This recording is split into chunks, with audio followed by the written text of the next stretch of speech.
आसमानों और जमीनों के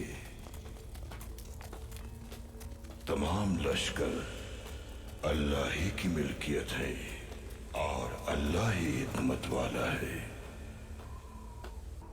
जंगल में रास्ता भटक गया था मैं, फिर आपकी आवाज आई मुझे। तुमने अल्लाह का कलाम सुना है फरजंद?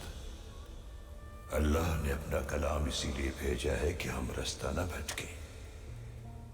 इंसान पहले भी कई बार गुमराह हो चुका है, सिराते मुस्तकीम छोड़ के झूठे खुदाओं की इबादत करने लगा। लेकिन अल्लाह बहुत करीम है, उजरत नहीं करता अपने बंदों को सजा देने में। कुरान पाक नाजिल फरमाकर उसने हम पर रहम किया है ताकि हम गुमराह न हो और उससे रहनुमाई हासिल करें।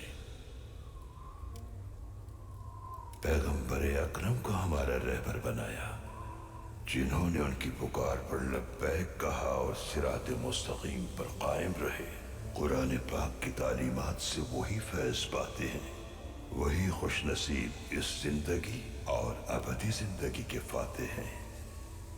याद रखना, कभी तकब्बुर में न पड़ना, भूलना मत, हर होने के पीछे एक हिकमत है।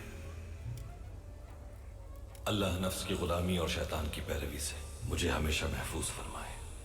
आमीन। आमीन।